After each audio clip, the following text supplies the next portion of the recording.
either in chat or on one of this, probably on the social medias. You probably want to give us a call at the office, and we would, or send us an email, and we'd be happy to send you a catalog. And at the end of this, I will write myself a note right now, and I will share the website where you can visit the catalogs online.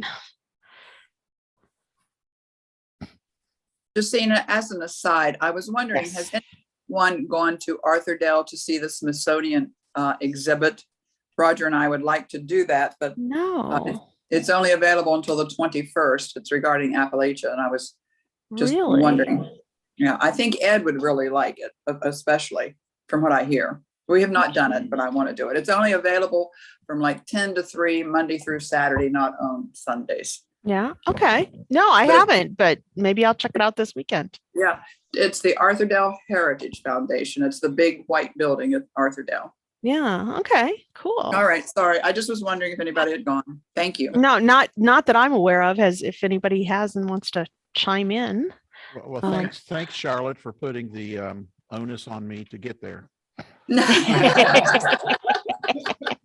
I think it would make a good presentation afterwards if you could do it, if it's not copyrighted, Ed.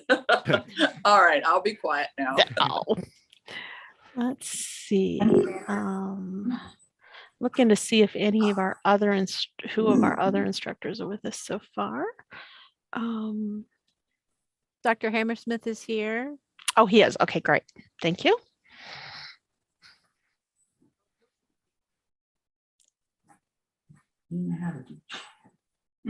I'm like completely forgetting, like, That's okay. who is teaching at this point.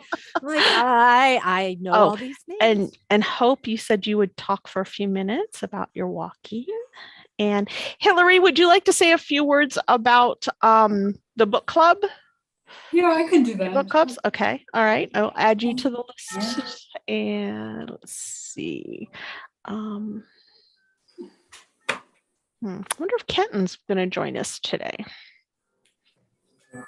Well, if not, I can talk about that for a few minutes. So, well, it is 3 o'clock. So how about we go ahead and get started? I like starting on time as much as possible. So, as I said earlier, in case you didn't hear it, we are on YouTube and Facebook Live, and we are recording this. So I'm going to suggest that everybody turn your cameras off.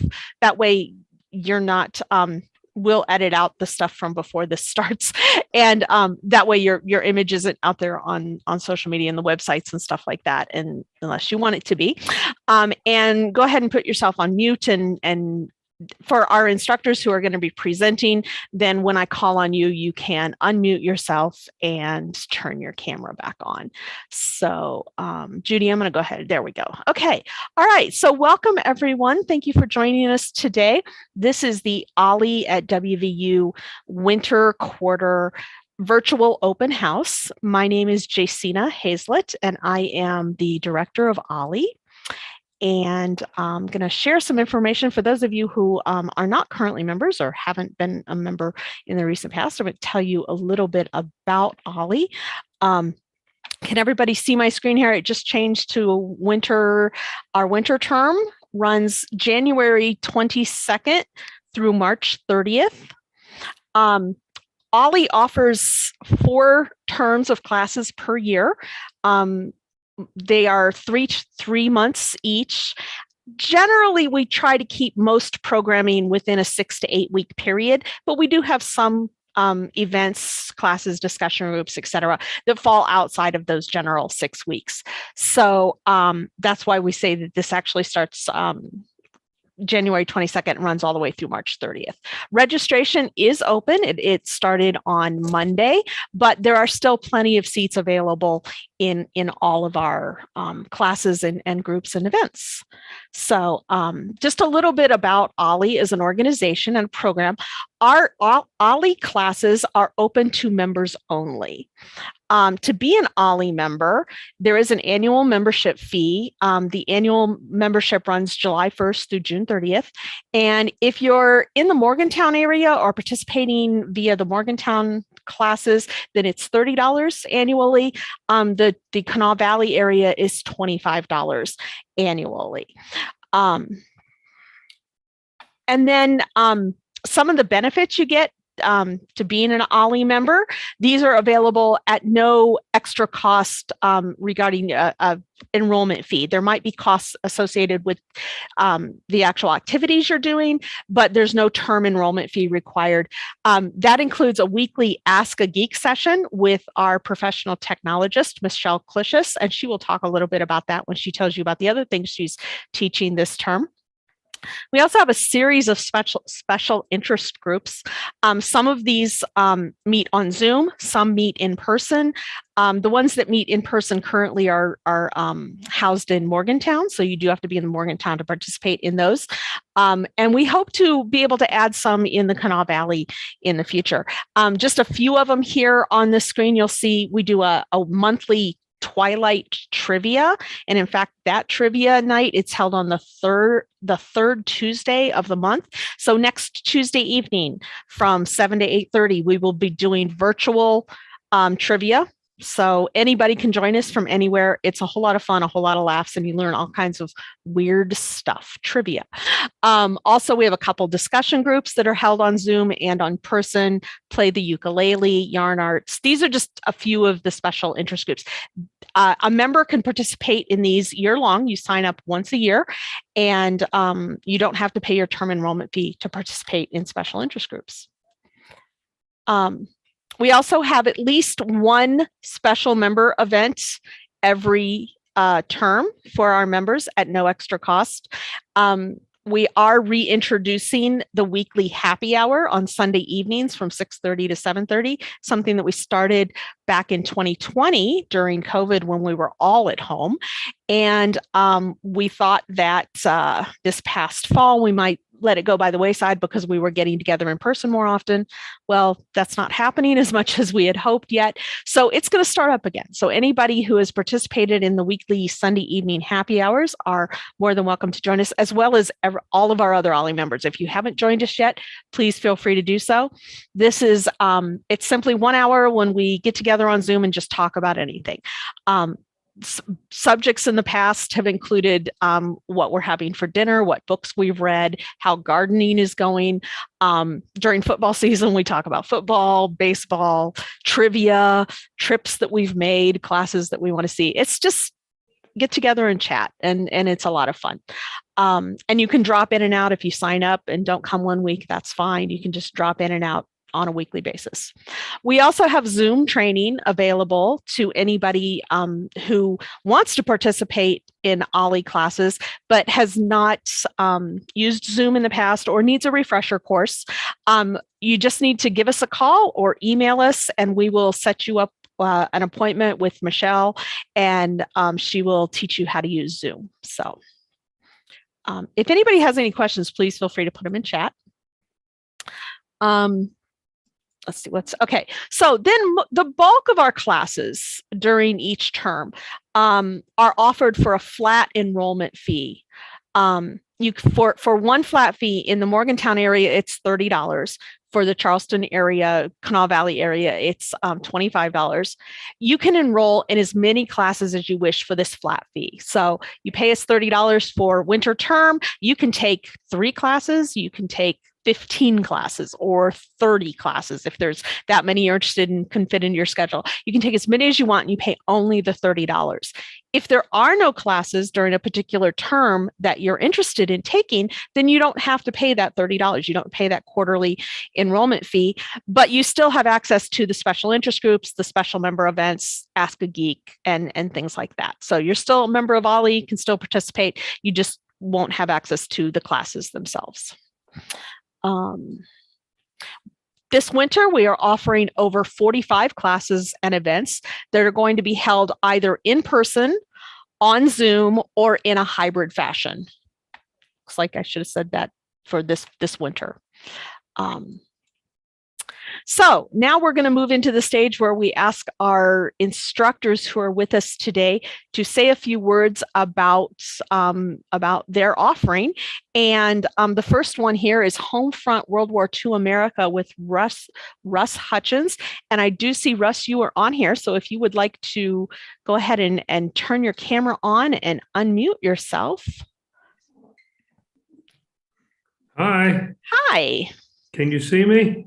I can, and I'm actually going to spotlight you for everyone. There we go. Hi, everybody. I'm in Somerville, South Carolina. Hasina, I need to bring up the slides on the home front. I've got the wrong one brought up. Okay. Okay, let's see. So I need to make you okay. Looks like Michelle, can you make Russ a co-host, please? Or give him permission to share. I don't have the ability to do that. I already did it. You're good. Okay, thank you. If you could I move will to stop another sharing. teacher, if you don't Oh, mind, Hasina, okay. I need to do some internal switching you on need my to- end. Okay, that's fine. Okay, well, in that case, let's go on to Ed. Ed, would you like to go ahead and turn your camera on, unmute yourself, and I will share the slide here and spotlight you. There we go. Well, hello. And this term I'm going to be doing a little different class on the mine wars. A few years ago, I did one that basically used the PBS special that was done by for American Experience and showed that. But this time it turned out that it probably would be a better thing to do it quite differently. So we're going to do 3 parts. The first one will be just a part about the mine wars. We'll be talking about the events, the people like Mother Jones, Frank Keeney, Sid Hatfield, events like Paint Creek and Cabin Creek strikes, which started the mine wars, all the way to Blair Mountain, which had, of course, its 100th anniversary just this last fall. We'll also talk a little bit about the Tug Valley struggles, and of course the Matewan massacre as well. That'll be basically just a covering of facts, if you will, the things that actually happened and the people involved. The second part is going to be taking a look at what happened from the owner's perspective and what their plans were and what their what they had in mind, why they did what they did. We'll be looking a little bit at the external environment, the things that were going on in the world at the time that caused maybe help them decide to be the way they were, if you will. And then the third part will be looking at the miner's perspective. What were their motivations? Why did they? What were the reasons that they rejected authority? What would it have taken for them to accept it? What were the conditions? We'll also talk about the concept of influence and power and authority, maybe even a little bit of the psychological contract. I was a management professor, so I'm working a few muscles I haven't worked in a little while. It takes place in Morgantown and Zoom on Fridays, January 28 and February 4, from 12:45 to 2:30. And I am going to come to Charleston and do it in March the 18th on a Friday morning, early afternoon, the whole thing, with a nice lunch break somewhere in between. So, okay, hope to see you. It's going to be a little more. Well, anyway, that's all I'm going to say. I'm done. Thanks. Thank you, Ed. I appreciate it. Okay, so let's, are you ready, Russ? Oh, you're on mute. You're muted. There we go. Okay, so let me go back to, there we go. And I'll spotlight you for, okay, so you said you have some slides to share, so I'll stop sharing mine so you can share yours. Can you see that on your screen okay? I'm. You haven't shared it yet. Yeah, you haven't shared it yet. Oh, okay. Let me get back.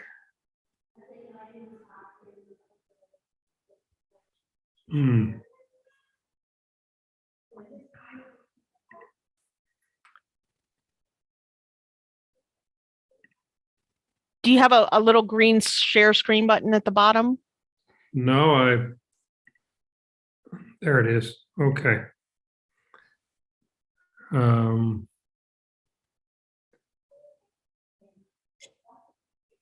Well, while you're figuring that out, I will tell people that Russ taught for us last term, and he comes from highly recommended by several other OLLIs. He's taught for other OLLIs, and his class, Homefront World War II America, will be on Fridays, February 18th through March 4th at 10 a.m. It is going to be offered on Zoom, but it will be streamed into classrooms here in Morgantown and the Kanawha Valley for anybody who would like to participate but doesn't do Zoom. So, and yeah, we can see your PowerPoint. Okay, good deal. Welcome, everybody, and thanks for bearing with me on my connection. I'm at my daughter's house and they have a new modem, so hopefully it all runs smoothly. I'm from Kansas, so I apologize for my accent if I have one. I'm a retired school principal, middle school and elementary. And then upon retirement, I started lecturing for Osher at the University of Kansas. And I have done that since 2013. Public school teacher for 42 years, with including the administration piece. And my love is history and the social aspects of history, philosophy, and also I teach economics. At the college level, I've taught at Friends University out of Wichita, Kansas for a number of years. My interest in the home front stems from my mother and my grandparents that told me stories as I was growing up about what it was like in World War II when my mother's brothers were off to war. And then as I expanded it, I found that my grandfather on mom's side, he kept all the Life and Look magazines during that period from 39 to 46, 45. And so that really intrigued me. And so when I had the opportunity to teach the home front, I plunged in. So I've also done a number of topics regarding Kansas, like Brown versus Board, the German POWs that were brought to America during the war. And there were several camps in Kansas. That's what intrigued me. Also, I've done the Japanese internment in America during World War II, compared the leadership of FDR and Truman. I've also done Amelia Earhart, Women Spies, the 6 Admirals. I've done a number, and I'm currently working on the 6 Generals of the war. Let me move my slides up here a little bit. I've got a complete bibliography. It's about 5 pages. I just included a few, but I've tried to use primary sources when I was able, and to gather as much information on the home front during the wartime, like gas rationing, women making do, use it up, make do, reuse. The recycling effort was big during that time, and before it was big during the 80s and 90s here. The make do without cake, when I was able to teach live, we would serve that, and it was basically a spice cake without a whole lot of flavor and made with minimum amounts of flour and sugar, since those were rationed too. My grandfather said the tires had more patches on them than tire, because you had to make the tires last, and rubber was very, very hard to come by. It all went to the war effort. Stories of women painting their legs with shoe polish, the kind of shoe polish that had the cotton ball on the stem. And then they would take eyeliner and draw a line down the back of their leg to pretend that they had silk stockings. The bands, the music was wonderful of the time. Glenn Miller, Tommy Dorsey, and the Andrews sisters. So that music made life bearable as men and women were overseas. Stories of the nurses and the soldiers coming back for R&R or for recovering from their wounds or not going back because of the severity of their wounds. The issue of war bonds and how people would work at the war factories, both men and women. And then they would get paid in cash. Then they'd step to the next window after they got paid and buy a bond. And so it showed that everybody was on board with the war and wanted to get the war over with, and the Japanese and the Germans defeated as fast as possible. Projections from the War Department said the war could end in 48. So thank goodness it ended in 45. Many of the war bonds were redeemed later in the 50s and 60s. Some people still have war bonds. The schools had scrap metal drives, and boys and girls would bring their wagons full of scrap metal. Junkyards basically ceased to exist in America because all scrap was gathered up and made into weapons, bombs. My mom said all the male teachers left after Pearl Harbor. And so you had retired teachers coming back out of retirement. All the high school was women teachers. Very few people had cars, and those that did drove them very little. Doctors were given priority on gasoline rationing. Here's a poster of saving what you could for the war effort. Rags would be used in the explosives. Fats from meats would be used also in explosives. Save for the victory. Here's another poster where rubber was used because rubber came from Indonesia area, Singapore area. And of course that was controlled by the Japanese during the war. So then artificial rubber was starting to make its debut, but real rubber was used for gas masks and tires on Jeeps and military vehicles, bomber tires and so forth. A lot of people wore patched jeans and had holes in their shoes. They'd use linoleum out of the closets to make an insole. Of course, this was nothing new. The Great Depression of the 30s prepared the Americans for World War II and how to survive doing without and making things do. My father said that his boots or shoes, you would take them off and go barefoot. And then when you got to the school or the church or a store, you'd put the shoes back on and wear them inside. Then afterwards, you take the shoes off and you tie them around your neck. Movie tone news. TV was very rare. Very few people had television, and there were very few television stations. And so furniture stores had a TV, but most of the time, people went to the movies to see the movie tone news. And Walter Winchell and people like Walter Winchell would give the news from both Japan, warfront area, the Pacific, and the European front. And people look forward to the movie tone news as a way to keep up with the war. You had massive war bond sales for big orchestras, military orchestras, performers, movie stars.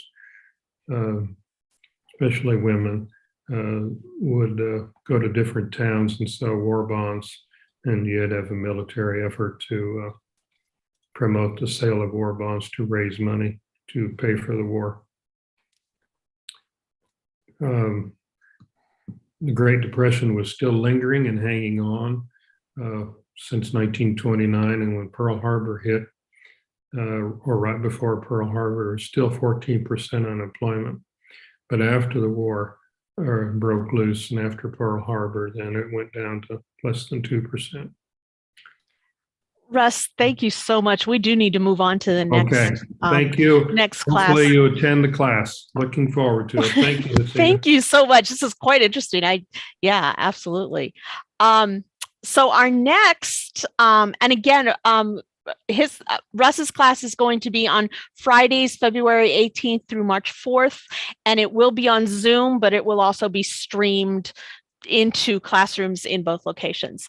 Our next class is with Sumitra Reddy. Sumitra, would you like to say a few words? I believe you're on here. Yeah, I'm here. There you are. Hi. Okay. Go ahead Hi. and if you want to go ahead and say a few words, and I will share the screen again here. Okay.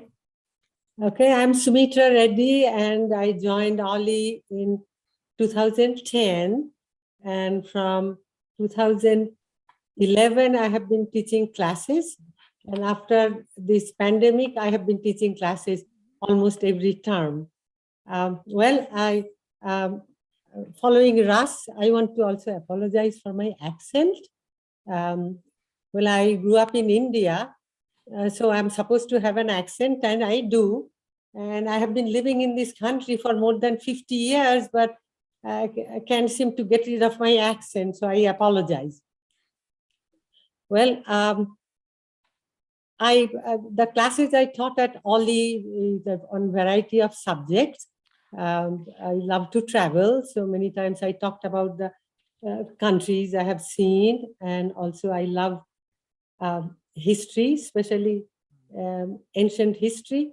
I don't have the talent of Professor Hammer-Smith to talk about modern history and analysis, so I like to dwell on ancient history where you can't criticize me because who knows what happened then. But anyway, this class on Einstein, I'll be teaching just one class on February the 3rd. It's a Thursday from 12:45 to 2:30. And, Einstein is very famous for his formula E=mc², but I wanted to present to you that he has done much more than this E=mc². In fact, some of the work he had done in 1915 and onward, especially on general relativity, people are still doing experiments and are finding out, well, after all, he was right. So far, none of the theories he proposed proved to be wrong. And so in one class, I try to cover what his work meant to the world community. And since there are several topics to cover, I'm not going to do any mathematics. I might just show you the formula and say, okay, this is what those symbols mean, but no mathematics. But it's like if I'm going to talk about Einstein's work, it will be mainly the physical significance and long-term prediction and all these interesting work, especially in the world of astronomy. We are still finding out what he predicted.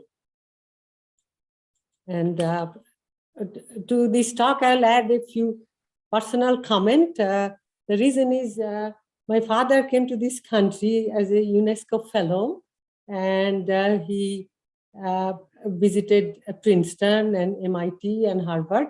But at Princeton, at the Institute of Advanced Studies, he met Einstein.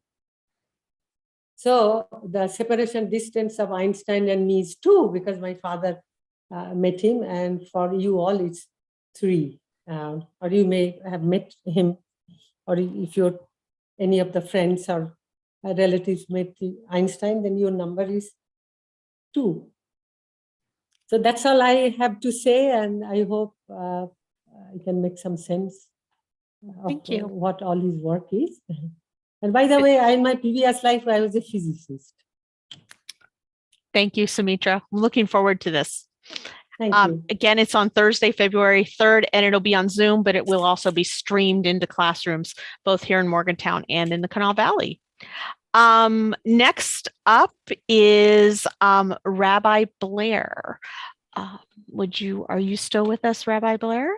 Here, let me really spotlight so. you. There we go. Okay. So I'm going to be speaking for myself and Rabbi Ureki. We are splitting this class. It's called Encounters with Midrash, and it's a sort of text class of a sort, and it's really narrative story kind of class. In short, Midrash is those things that the text makes you want to know that aren't in it. And these are the things that were proposed as possible answers to fill those gaps. So they just sort of fill in the holes and answer questions about why is this here? What does that mean? And so we get a chance to explore what people through the ages have thought about. Why would they have said it this way? Why would they have thought about this? What was the question in their mind? What kinds of things might have been the answers to those questions that were raised? And that's really the substance of the course. Because this is a sort of an approach, not a book or a specific text, it's something that has developed over many centuries, and the stories that were created, the explanations given, have sometimes been collected and held on to for other people to share. They're not authoritative, they're not definitive, they don't define and answer the question specifically. They have no way of saying, this is what's really supposed to be there. And there are many times different answers that are given to the same kind of question that's raised. So it's a collection, and you get to pick and choose what you like among that collection, and decide for this week, I happen to like this answer better. Next week, it might be a different one. And the following week, you get something else. And if you're really good, what happens is over time, you start coming up with your own stories. So this is a way of entering into it and letting you have that opportunity to consider what you would want to answer as well. The collections are the source that we're going to look at.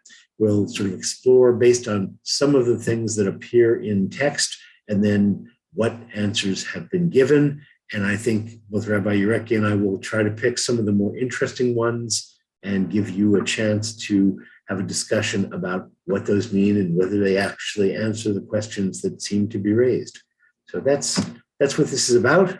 And it's almost an endless source. So we can do this course 10 times in a row and never talk about the same thing. Wow. Looking Well, forward to then spending time with you. we'll definitely look forward to maybe you guys being back with us in the spring or summer or fall to do a next session. Then sounds very interesting. Well, this winter, the class is going to be on Tuesdays, January 25th through February 15th at 1 p.m., 1 to 2:30. It will be on Zoom. But again, if anybody prefers to come in person, we will stream it into classrooms in Morgantown and the Kanawha Valley. So our members who do not do Zoom will be able to participate.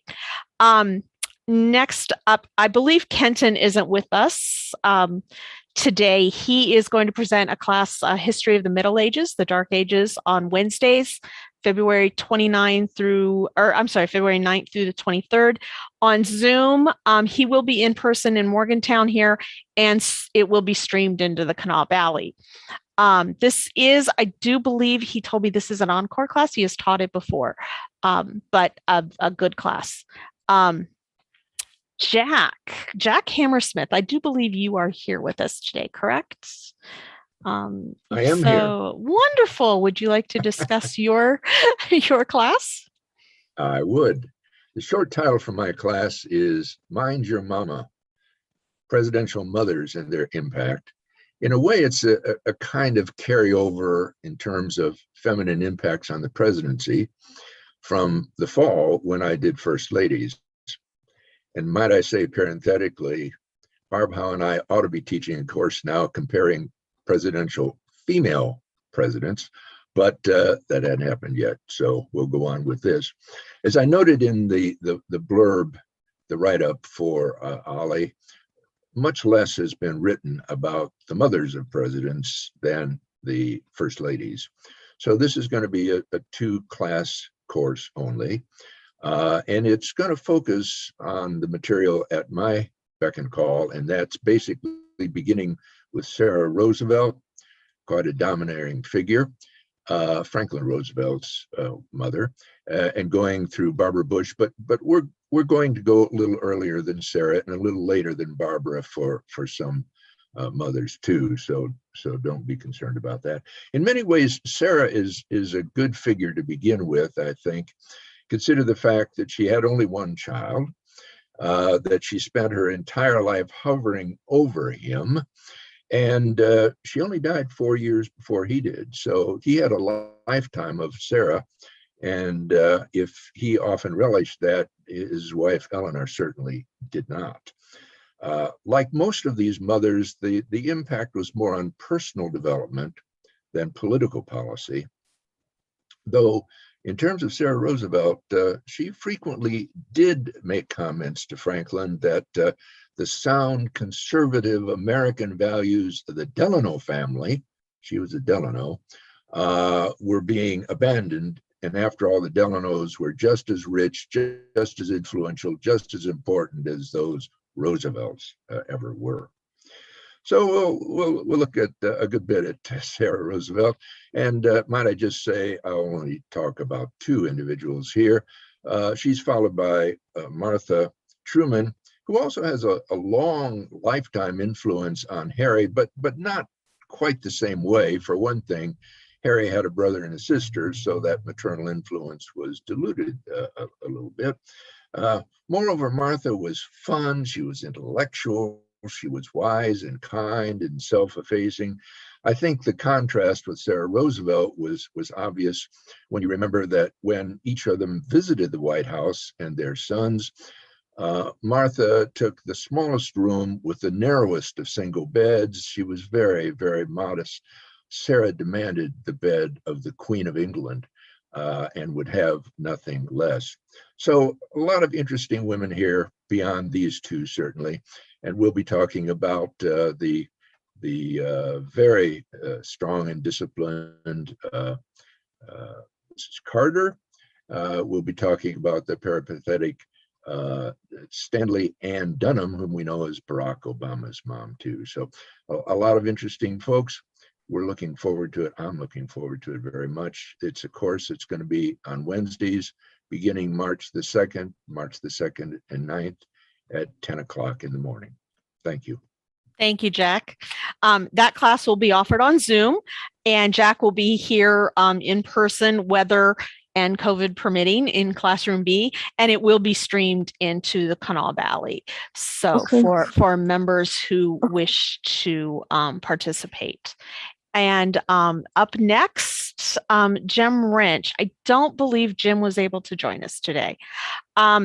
Jim will be teaching a couple classes for us: A.D. Hopkins, Father of American Entomology, and bison in West Virginia.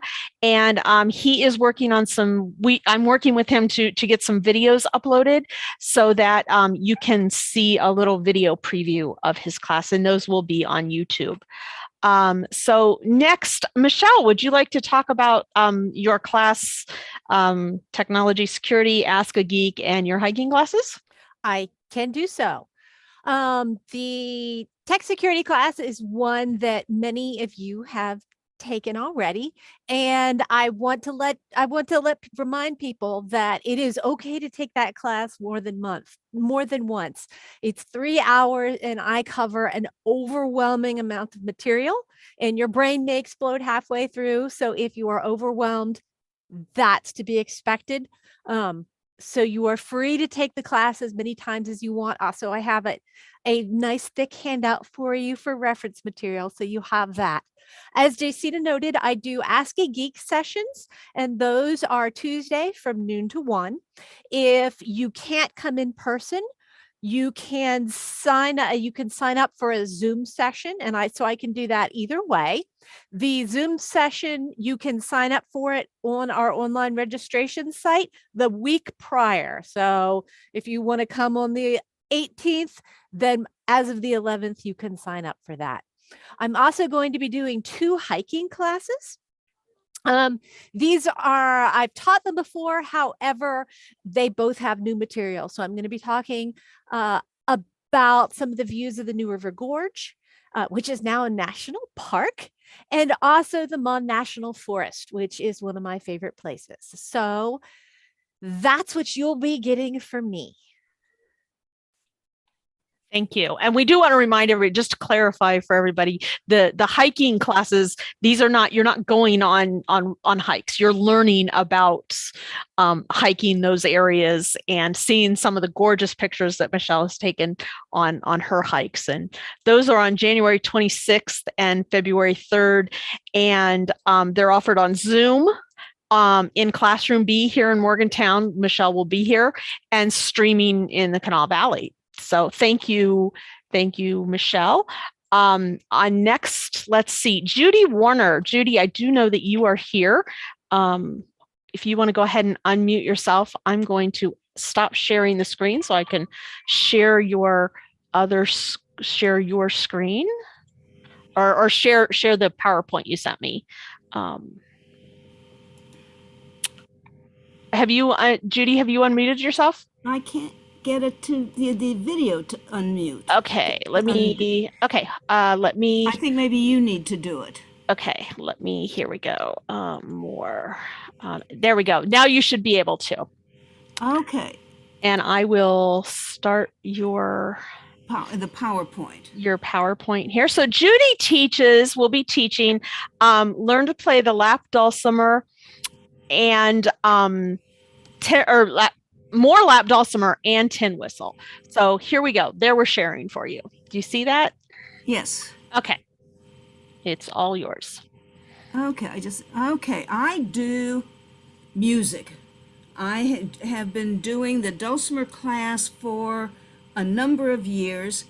There are always people who start the class each time, and there are people who repeat the class each time. So we try and gear it to whoever is in the class. It is on Monday mornings beginning at 10. And I usually say in the catalog now, since many people, we need to back up. I will back it up. Not a problem. Okay. There. Okay. I usually indicate it's designed for those with some experience. And the reason I put some experience in is that since particularly those who take it by Zoom, I am not there to help you tune your dulcimer. So the one thing that you would have to be able to do if you are taking the class by Zoom is to have a tuner know somebody or take it to somebody, and that could be me. You could arrange and I could get your dulcimer tuned. There are different ways to tune a dulcimer, and we tune it for DAA. So if you want to advance it, Jay, I think the next slide. Okay, the strings are tuned to DAA. And as you are looking at it, the D string is the one furthest away from you. The A is the middle string. The A is the closest string. So I know here in Morgantown, you can go to Follies. You could find somebody, anybody who has a tuner and the same tuner that a guitar player would use or any other musician could be used.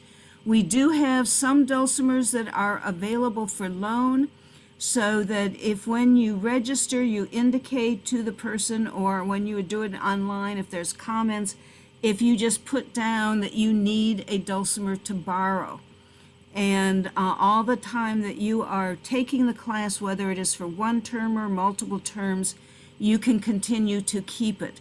But the one thing to know is that you need to have your dulcimer tuned to DAA. So the types of songs that we do, we always start with some sing-along songs, because my theory is if you can sing a song, you know the melody in your head, and you know if you're making a mistake when you play your dulcimer. So we always start with some kind of simple sing-along that everybody knows or that we can teach you to sing. A project that we're going to use, we have just worked on a folk singer by the name of Pete Seeger. And Pete Seeger put out a list, and it was like a musical literacy list. And he felt that there were 100 and some songs that were American ballads that he felt everybody should know. And so we're going to start with looking. We're not going to cover all of the hundreds of ballads that he has on his list, but we're going to look at some of them so that you know some of the favorite American folk songs. And since it's almost to St. Patrick's Day, we're going to spend quite a number of weeks doing Irish songs so that you'll be ready for St. Patrick's Day. So with the Dulcimer class, it is enjoying the music, making music. It is an active thing. You are actively singing. You are actively playing the dulcimer. You cannot just sit back and listen to me talk about the music. You are doing the music yourself. Okay, so that's the Dulcimer class, and that's on Monday. And that's a mistake on there. I have the wrong date.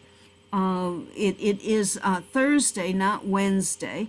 That's fine. I'll update everybody on that. Okay, it is Thursday, but the time is right. It is Thursday morning. And you need to have a tin whistle in the key of D. And you can get many, many different kinds of tin whistles. But locally, if you go to Follies, you can get a D whistle, and that's what your whistle will look like. They come in different colors. Mine happens to be blue, but they will also be available in the OLLI office if you call and make sure that somebody is there. And you will need to have it in cash only. It's $10. It is slightly cheaper. I bought mine a while ago, but Follies does have it. You can also, I've been talking with somebody who's from the Charleston area, and you can order them online. So there's lots of sources, but you need to get a tin whistle in the key of D. Okay, and the goals for the class is for both the very, very beginner who has never seen a tin whistle before and for somebody who has had a little bit of experience. We're going to be learning how to finger the tin whistle, how to get the different notes, how to have breath control to get the different octaves. But the main thing is just developing a whole bunch of songs for you to play on your tin whistle for your own enjoyment. And we will start slowly and increase our speed in the playing as our fingers, both on the dulcimer and on the tin whistle. It's basically the same idea in music. After you learn the notes, it's enjoying it, learning how to play it for your own enjoyment, maybe learning how to play by ear, by memory, and then increasing the speed of your playing. And with the tin whistle, we start with familiar songs to learn the notes. That's the basic thing.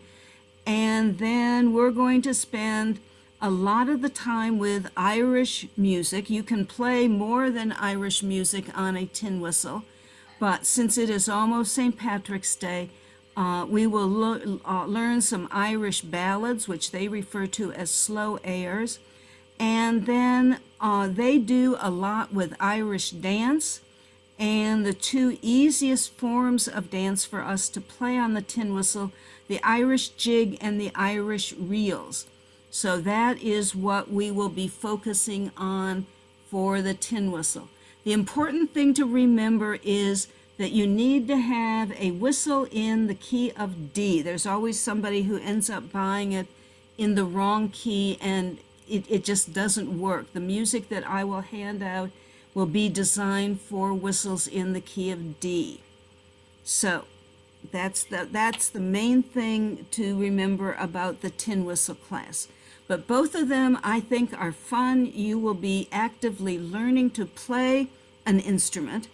The tin whistle is small enough. You can keep it in your purse, in your pocket. It is inexpensive. It's just a fun instrument. Both of them, I feel, are relatively easy to play in comparison with some other musical instruments. But I hope you will want to try it. And the lap dulcimer is on Monday, and the tin whistle class will be on Thursdays. Yes, thank you. And just two other things. Lap dulcimer, as Judy said, is on Zoom, but it will also be in person here in Morgantown in Classroom B.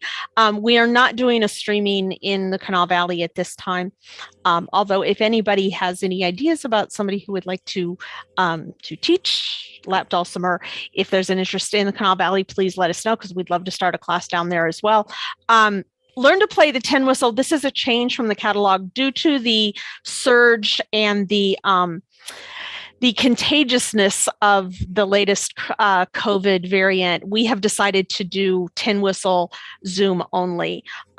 This winter term classes, if you're in person, you will be required to wear a mask in the classroom, and it would be a little difficult to wear a mask while you're trying to play a tin whistle. In fact, probably impossible. So, so learning to play the tin whistle will be Zoom only. Thank you, Judy. And we do have some from Charleston who've been involved with the dulcimer and with the Yes. Tin whistle both. Well, yeah. Will be coming for the tin whistle. So yep, yeah. If a class is on Zoom, it doesn't matter where you are; you can participate. So, thank you, Judy. Okay, next up, Byron Nelson. I don't know that Byron joined us today. So Byron Nelson is going to be doing Opera Makes a Comeback Wednesdays in person here in Morgantown. There will also be an opera class in person in the Kanawha Valley, Falling in Love with Dr. Bob Harrison, just in time for Valentine's Day. Another music class, the music of Sergei Rachmaninoff with John Beal, and John is with us. If you would like to unmute yourself and join us here, you can talk a little bit about your class. Am I appearing yet? I don't see it. Yes, you are. All right. The music of Sergei Rachmaninoff is certainly making a comeback, if that can be said. It's certainly been a slow-growing process since his death in the 40s. I first encountered Rachmaninoff's music and his performance abilities when I was in the 5th grade. My music teacher brought in a great big album of 78 RPMs and played this piece of music, which I'm about to try for you here.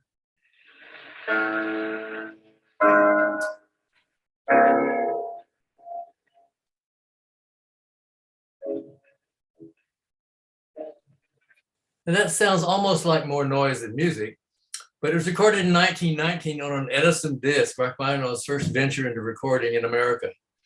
Later, he recorded it on an RCA Victor recording. Sounds a little better.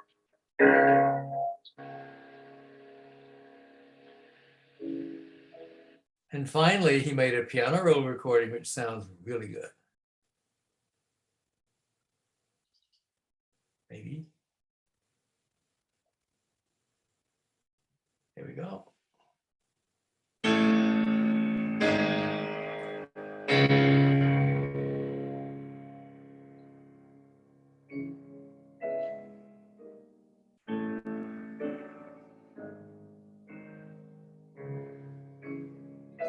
Oh, we'll get around to the entire thing. His recordings, made in person, either as a conductor or as a pianist, Started in 1919 after he left Russia during the revolution, and they continued until the year before he died in 1942. He has one of the largest collections of recorded music of anybody in that time, that is to say classical music. I found his life just as fascinating as the music. And when I was growing up in my teenage years in the 1950s, he was in terrible repute with musical scholars. His stuff was just considered worthless. It was just crap, and you might like it, but then you were, a crappy sort of person. But it's continued to be played and respected, and it's grown in great respect by everybody, including the many scholarly studies that have come to pass. I want to impart some of that to the class. We're going to have 8 sessions of 75 minutes each on Tuesdays, starting on January 25th, in person. I can understand the reason for having a Zoom meeting, but I can't imagine doing it myself. I'll have videos, I'll have pictures, I'll have lots of recordings, and some lists of things that are pertinent to his life and the study of his, something I've only recently found out, a very intriguing story of his Christianity, which is very deep and profound. So we'll cover his wide range of music. I can't play all the music, of course, in all these 75-minute sessions, but I can certainly give you samples. And I would be interested to know if you could tell me when we get together, what kind of listening resources you personally have. Would you have, can you listen to the computer? Can you get on YouTube? Can you play CDs? Or tapes or cassettes or anything else? We can give some enrichment here if I can know what to put forward.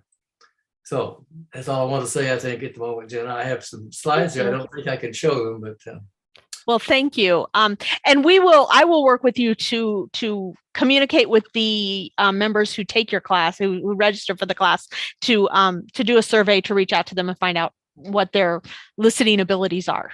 What their media sources are. So again, this is on Tuesday mornings, January 25th to March 15th, and it is going to be in person here in Morgantown. So that is the end of the slides that I have, but I do know we have some other people with us who are doing classes for us. So Carissa McBurney, I do believe, is with us.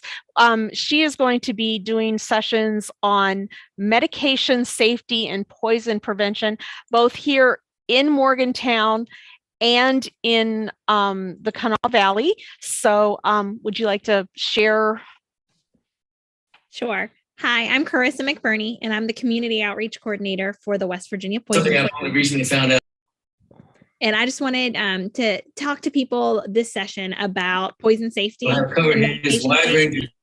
and how you can use tasks throughout your day to be poison safe in your home. So we'll go over some safety regarding medications, some tips on how to stay safe with medications, and then we'll also go over some just general poison safety. And we'll talk a brief amount about the West Virginia Poison Center that we have available free for everyone in the whole West Virginia area. Wonderful. Thank you. So since I don't have a slide for this, I'll just tell you real quick here. Here in Morgantown, medication safety and poison prevention will be on Tuesday, March 15th at 10 a.m. And that will be in classroom B and on Zoom. So people in the Kanawha Valley can participate on Zoom that day. And then I do believe that we scheduled a time specifically for in-person in the Kanawha Valley as well. And that will be on Tuesday, February 8th. On February 8th at 10 a.m. So thank you, Carissa. Now, Hope Covey. Hope, are you with us? And Hope's going to talk a little bit about Morgantown, here in Morgantown, and some happen on Zoom as well. We have, we recently joined with Campus Club, and we are hosting, OLLI is now hosting Campus Club special interest groups. And one of those is walking, a walking group. So Hope is going to talk to you about that. Okay, thanks, Justina. This group has been part of Campus Club, and the best we can figure. We've been doing this for about 15 years. We meet on someplace on the rail trail every Thursday morning at 9:00, and we walk 30 minutes in one direction. Tips on how to stay safe with medications and come back. And sometimes it's just 3 or 4 of us. Sometimes it's 6 or 7. I think the group enrollment can be up to 16, but we've never had that many people. Starting next week, probably, we will not walk on Thursday morning, but we will walk on Wednesday afternoon. And the reason for that is that the weather forecast at 8:00 in the morning is somewhat uncertain, or we're waiting to find out if school's closed or bad roads or whatever. So, but I send out an email every Tuesday or 2 days ahead of time about the meeting place. We most often walk on the Mon River Trail, sometimes the Deckers Creek Trail, and just a reminder of where we're going to meet and the time. And you can walk fast or slow. We used to do 4-minute miles. Now we're doing 3 miles in an hour, 4 miles in an hour. Now we're doing 3 miles in an hour. But some people walk faster and they go at the head of the group, and some are slower and they don't get that far. But we all kind of watch out for each other and stay together. So we welcome anybody that wants to walk. We are not an exercise group. We just walk. Well, thank you. And yeah, okay, so just so I updated on our website, you're going to now be meeting on Wednesday afternoons? Probably just until mid-March, until we go back to daylight savings time. So, okay. Do you know about what time? I'll 2 o'clock on Wednesday. 2 o'clock on Wednesday afternoon. Okay, great. I'll get it updated so that people get the correct information, or if they just jump on to find it, and we'll make sure it's right in the week at a glance. Thank you so much, Hope. And now, Hillary, are you still with us? Hillary Atfield yes, I'm is still here. wonderful. If you want to, there we go. Hillary is going to talk to us about one of the book groups. This one is in the evenings, and it is held on Zoom, so you can participate regardless of where you are. Yes, and in fact, Zoom has been a really good thing for our book group, because we've been able to keep members who have moved out of town, and that's really nice, because the book club is not only a discussion of the books, but it's a chance to socialize, and it always has been. I've been in it since my youngest child was born, just about, and it was a real help in those days to make friends in a new community. And I think as it goes on, that's still one of its functions, to make and cement friendships. Anyway, we meet on the second Tuesday of the month, and we continue right through the year. So unless by some stretch of the imagination, we're all able to go away in the summer months, and maybe that will happen yet. We keep going through July and August, and of course, we have been meeting through the winter here now. In fact, we met last night, and so that's a good example of what went on. Is a good example of the way we choose books. We tend to look for contemporary fiction and biography, what's new, what's out, but it's also determined by what members have read and get enthusiastic about. So I would say it's a matter of discussion, cooperation, and even concession when people sort of realize that others are not as excited maybe by the same topic, and we back down and say, okay, let's see if there's something else we'd all be interested in. So it's a very democratic process and very enjoyable, I think. I've been in it for, 40 years. So you can judge that I at least have enjoyed it, and I think most people do. Wonderful. So Tuesdays, second Tuesday of the month. Wonderful. And that's at 7:30? 7:30 in the evening. 7:30. And it's Zoom only. We do it's Zoom only. Yeah, and we do have another book club that came to us from Campus Club, another book discussion, and that's held on Tuesday mornings. And I believe that's the second or third Tuesday, maybe the third Tuesday of the month. So if evening is not your thing, there's also a morning book discussion group once a month. So we're quite happy to have them with us. Is there any other instructor on that I missed that would like to say something about I'm here. Wally Venable. Wally, wonderful. Go ahead. Stage is all yours. I'll unmute. Jacina invited the instructors to prepare little videos for the OLLI sites on YouTube and on Facebook. And I took advantage of that and posted a video or sent a video in dealing with the two things I'm leading this time. The first is the Play the Ukulele group. Play the Ukulele is an interest group, not a class. We've had 11 meetings during the fall, and we'll start up again. You don't have to have a ukulele. We share instruction. We don't have a teacher. Rather, we share experiences and push each other forward. The other that I'm doing is a formal class, and that is on how to publish a book. It's amazing, but now if you have fairly modest computer skills, you can actually self-publish a book on Amazon and have it up for sale on Amazon without spending a single penny in getting the book ready. You can then have paper copies available basically anywhere in the world. And it's amazing what the technology is. And the class will be a how to do it, or at least a how I did it, to put a book that Norma did out to the public for a very modest cost to buyers, and at the same time basically no cost to us for any of the preparation and getting the book out. Both of those are on the two OLLI video sites. Jay, you want to say a little bit about the video sites? Sure. Yeah, I'm gonna. Do you need to? There we go. Okay. Sorry about that. Yes. I'll talk about that in a second because there are some other videos that you can watch on that site as well. The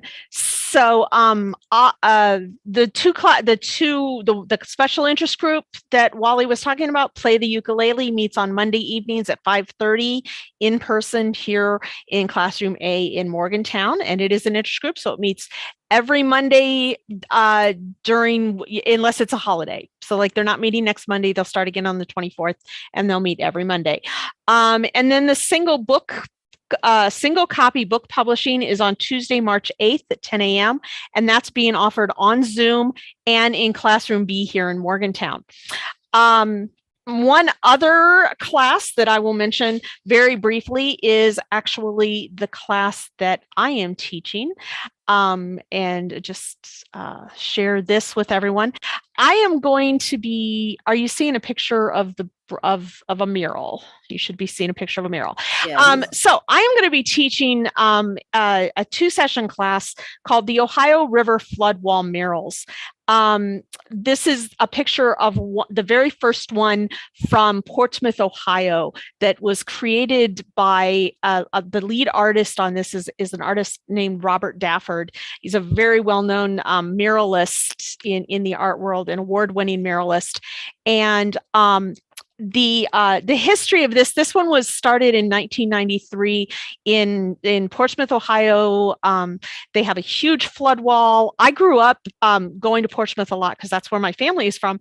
And it was kind of understandable, but kind of sad to see this giant gray concrete flood wall blocking the view of the river and just gray concrete flood wall. So this wonderful group in Portsmouth decided they wanted to do something with that flood wall and create this artwork. And so since the project started in 1993, I believe it took about 20 years. There's 2,000 feet of the flood wall painted in Portsmouth, and Dafford and his artists, his group, have since painted the flood walls in several cities along the Ohio River, also the Mississippi River, and he has several murals in Louisiana. So one session we'll learn about the artist, and then the other session we'll actually talk about the different flood walls that he painted. He looks very specifically at the history of the communities to create a story within the community on the walls. There is one in Point Pleasant, West Virginia. There's a few, or there's several in Point Pleasant. And then hopefully, we're hoping in the spring that we might be able to take a day trip to see some of them that are in Point Pleasant and in Portsmouth. So that's the class that I'm doing, the Ohio River Flood Walls. And that one is going to be on Zoom and in person here in Morgantown on Tuesdays, February 22nd and March 1st at 12:45 a.m. And then I am going to come to the Kanawha Valley and do it live down there. And that'll be on Monday, March 14th. And similar to Ed Johnson's class on the Mine Wars, it'll be an all day thing. So we'll start in the morning, we'll do the first session, then we'll take a lunch break and we'll do the second session. So that will be available to everyone as well. So we have several other classes. There are videos for both of the things that Wally is going to lead, and for some classes from Jem Wrench, and some classes that Melora Can is going to be teaching this winter. She is doing classes on Vincent van Gogh, on Norman Rockwell, and prehistoric European art. And she has created some videos. They are on OLLI's YouTube channel. So if you go to YouTube and look up OLLI at WVU, look up our channel, OLLI at WVU, those videos are all public and you'll be able to see them on there. Just a few other things about OLLI. Let me share my screen here again for everyone. Go to the PowerPoint here. And so OLLI, in addition to serving our members, we also serve our community. We serve people who are not members of OLLI. We routinely partner with outside organizations to provide educational opportunities for our members and the community at large. Some of those partners have included and continue to include the Community Coalition for Social Justice and Main Street Morgantown, with whom we are presenting next Monday, the 17th, the Martin Luther King Jr. Day celebration. So OLLI is going to be providing the Zoom support for that. And we're very grateful for the Community Coalition and Main Street Morgantown for reaching out to us to let us help them present this. That event is free and open to the public, and you can register to receive a Zoom link from OLLI, or you can, I believe it's going to be on Facebook and YouTube as well. If you're interested in that, it's the Martin Luther King Jr. Day celebration. Reach out to OLLI and we will send you information about how you can attend that. It is free and open to the public, and it is a virtual event. We've partnered with the city of Morgantown in the past and hope to again, and are now partnering with the Shack Neighborhood House to offer Tai Chi classes on Saturday mornings that are free and open to the community. So the winter term Tai Chi classes will begin next weekend. If you are interested in those, you just give us a call or email us or check out our website. Information is available on there. Monthly, we partner with the Committee for Retired Faculty for 1 to 60-minute to 90-minute presentations with that group that are held on Zoom. Topics of interest to retired folks, members of the community, et cetera.